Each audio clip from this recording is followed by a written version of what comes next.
Ladies and gentlemen, welcome to Empire Sports Talk. This is episode 2. I'm your host, Roman Polcha, and today we jump right back in to a mixed martial arts conversation. This conversation is a little bit different than the last, where we were recapping UFC 308, and mixed martial arts is my wheelhouse, and that is what I'm going to be discussing today. And today I'm going to be discussing my Mount Rushmore of mixed martial arts. You can see I am wearing my E-Town shirt today. I am representing my future college selection where I will be wrestling. Exciting stuff. And so let's just jump right into it. So, what is my criteria? That's where we're going to start. Criteria for making my Mount Rushmore of mixed martial arts. There's really 5 things that I took into account, and depending on the fighter, depends the degree to which each factor may have been taken. These factors are: what did you do to grow the sport? How did you evolve the sport during your time? Greatness, how great were you as a pure fighter, and how much dominance did you have during your time? Impact, what was your impact on the game? That's a pretty basic one.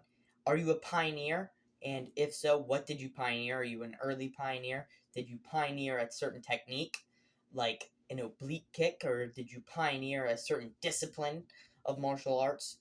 That's a criteria. And what is the MMA story, and can it be told without you? I think that's a pretty important one as well. So, also a criteria for me is: what's your history with drugs, steroids, and specifically for that, and off the field? Because I do feel like representing yourself in the community is almost as important as what you do inside the octagon whenever we start to have these conversations about being a Mount Rushmore type person for the sport, and someone that can be talked about for the sport. Okay? So that's my main criteria. It is not a, this is just a disclaimer, this is not a ranking. This is not who is the top 4 greatest fighters of all time. This is, do you fit into the criteria? I can only pick 4 fighters, And these things, growing the sport, what was your impact? Can the story be told without you? What did you pioneer?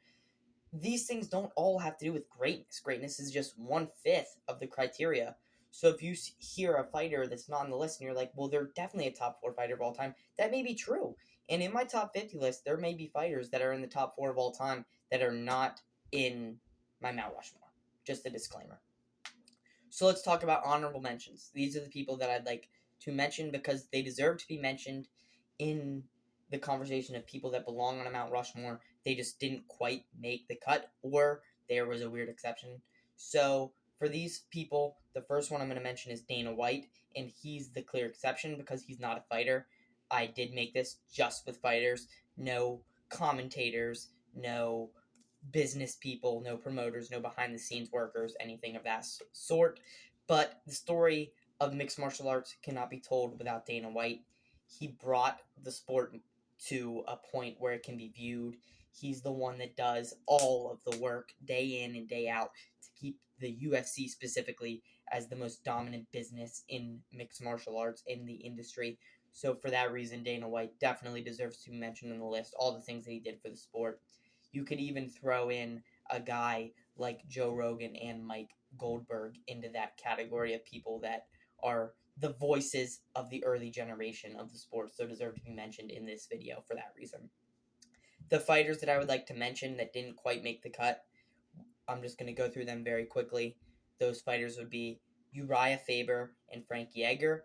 I mentioned them together because the reason that they don't quite make the cut but almost make the cut is because of what they did for the lighter weight classes. What Frankie Edgar did for the lighter weight classes, what Uriah Faber did for the lighter weight classes, is they revolutionized the game. Whenever it comes to impact, pioneering, what is the story without you? You can't tell a story without these 2 guys. They brought fighting to the lighter divisions. They created these weight classes basically either by having a huge personality and being extremely marketable, which is the deal with Uriah Faber, or the deal with Frankie Edgar is a guy who's way undersized fighting at the 155-pound division and becoming champion.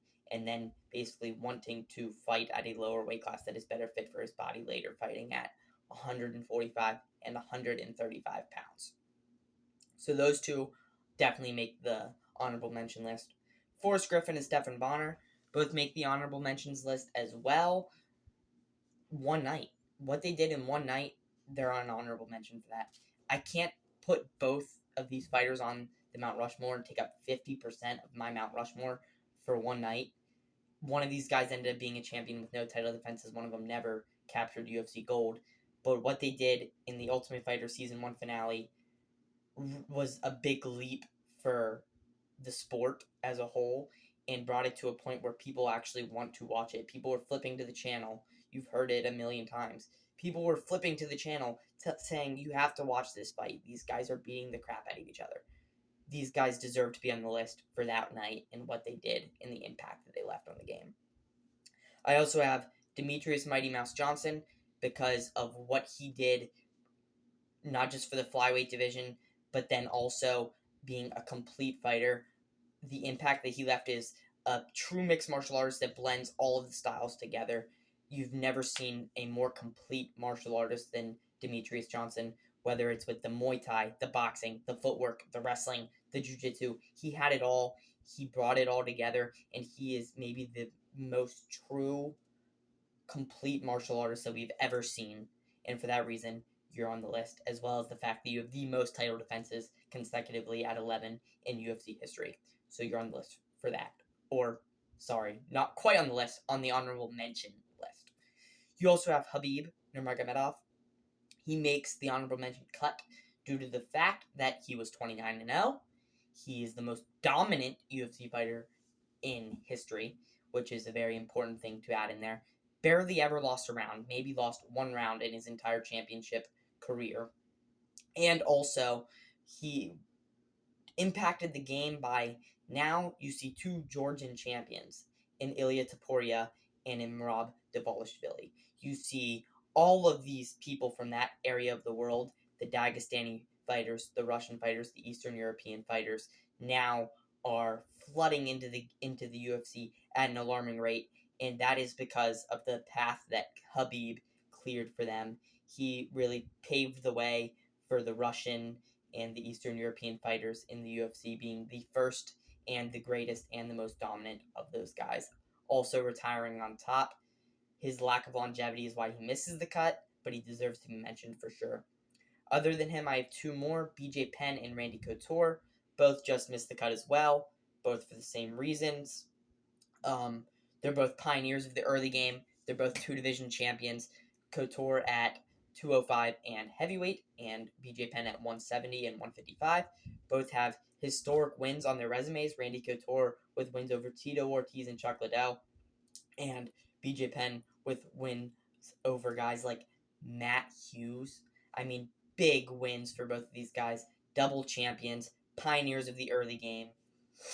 But just due to the fact that I can only have four, they just missed the cut. Okay. Now let's get into the guys that made the Mount Rushmore. Now, the guy I'm going to talk about first because I want to get over him, because I don't like him. I've never been a fan of him. But his impact, he has to be on the Mount Rushmore. That guy is Conor McGregor. The reason Conor McGregor makes the Mount Rushmore is not for greatness, clearly. I know he's a two-division champion. Great. Cool. Two divisions simultaneously. First time ever. Cool. Never defended a title. I don't want to try to disprove why I put him on the Mount Rushmore, but it's not for greatness is what I'm trying to explain here. The reason Conor McGregor makes the Mount Rushmore is for what he did for the sport, growing the sport. He grew the sport arguably more than any other fighter in history. He made it a global phenomena. Whenever Conor McGregor fights, there's nothing like it pay-per-view wise. He sells more pay-per-views than anybody. His impact for fighter pay is extreme. His marketability, and now other fighters trying to mimic his style of trash talk to get paid in the way that Conor McGregor did. It's just a whole change to the game, and his superstardom elevated the sport to new heights. So due to the growth that he caused in the sport and the impact that he's left on the selling of the sport, fighter pay, and viewership, I feel like in that time period when Conor McGregor was on the come up and then at the top, you have to admit that he deserves to be on the Mount Rushmore. I mean, he put an entire country on his back in Ireland and really changed the UFC from a more just North and South American sport and really brought it over for all those other countries across the pond. And I feel like he deserves a lot of credit for that and what he did and the impact he left. He deserves to be in the Mount Rushmore. So, three other guys. Next guy, Chuck Liddell. Chuck Liddell deserves to be on the Mount Rushmore. You could make arguments for other guys. Like anyone that I have in my honorable mention list, I think it's cool to have them on. Chuck Liddell's a pioneer, and he arguably saved the sport. In the time when the sport was barely afloat, Chuck Liddell and Tito Ortiz were really the superstars that kept the sport alive. And Chuck Liddell's domination, he was the face of the UFC during that time period. One of the greatest pioneers in UFC history. He's the guy that the UFC sent over to Pride, to Japan, to say, hey, this is what we have over here. This is the face of the organization. This is the face of martial arts in America during that time frame. And I think for that, for the championships he won, for just the style that he had, we're talking about a guy with the sponsorships, the Iceman, the guy who really grasped the audience in the early days of the UFC and brought so many eyeballs to the sport and kept the sport afloat during a time when it could have easily went under. Chuck Liddell, you deserve to be on the Mount Rushmore for that, champ. Congratulations. Next up, I'm going to have Hoist Gracie as a third head on my Mount Rushmore. You can't have a Mount Rushmore, in my opinion, without having Hoist Gracie. Won the first UFC, as we know, and also Hoist Gracie is the guy that showed that smaller guys can defeat bigger guys with good technique in martial arts.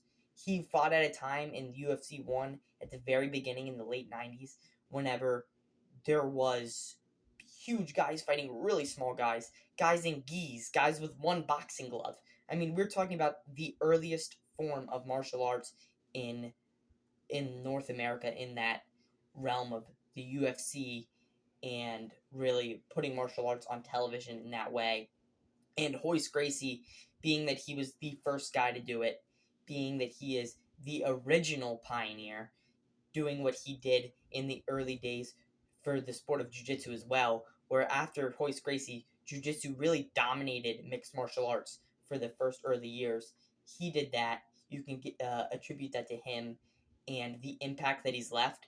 You can't tell the MMA story without him, which was part of my criteria. There is no MMA story without any of these guys who made my Mount Rushmore list. Hoist Gracie being the original pioneer, basically the revolutionary inventor of jiu-jitsu in martial arts. He deserves to be on the list. And the last guy I have on the list is George Rush St. Pierre. Another guy who makes the list a lot for greatness because he's a top 4 fighter of all time, obviously. But he also grew the sport. He brought the sport to Canada in a big way and brought a lot of fans. He was Conor McGregor in a way before Conor McGregor because he was able to sell so many pay-per-views, but he did it while always being a constant professional. GSP is a role model in the octagon and outside of the cage as well. He had all those title defenses. He comes back after multiple years of retirement and wins the title again against Michael Bisping. He was welterweight champ for how many years? Defeated up and comer after up and comer after up and comer. Fought guys that were on steroids. Fought wrestlers. Fought strikers. Beat everybody for years and years and years. Takes that big break. Years off. Comes up a weight class. Fights a legend in Michael Bisping and takes him out there too. A guy who was probably revolutionized wrestling in mixed martial arts as a guy that was not a college wrestler, was not an Olympic wrestler, but had the perfect blend of knowing how to strike and how to use his jab to set up his wrestling. Also, arguably the greatest jab, most effective jab in UFC history, kind of brought the Superman punch, pioneered that technique. His spinning back kick also was pioneered a lot by GSP, making it popular. So you're talking about a guy that revolutionized wrestling in the sport, pioneered the jab, really. Was the first guy to really use the jab in the way that he used it, especially to set up a wrestling. His complete martial arts game, mixed with the fact that he was a two-division champion, a constant professional on and off the in and out of the cage, I should say. George St. Pierre 100% deserves to be on the Mount Rushmore. So I say this again: Hoist Gracie, George St. Pierre, Chuck Liddell, Conor McGregor all fit into my criteria of growing the sport, having some semblance of greatness, impact on the game, being a pioneer of a discipline or a pioneer of a time period of the UFC. And what is the MMA story without them? And you can't tell the MMA story without any of them, or really any of my honorable mentions as well. So congratulations to those four for making the list. Congratulations to the honorable mentions for being mentioned. And I will see you in the next episode of Empire Sports Talk with Roman. Thank you for watching. I say please subscribe to the channel. We're looking to get more viewers every time. The first video, I believe, got 7 views in the first 48 hours. So let's target 15 views in the first 48 hours this time. So please like, subscribe, click the notification bell, and we will see you the next time for more MMA or sports talk. And that is it for Empire Sports Talk Episode 2 with Roman Polcha. Thank you guys for watching.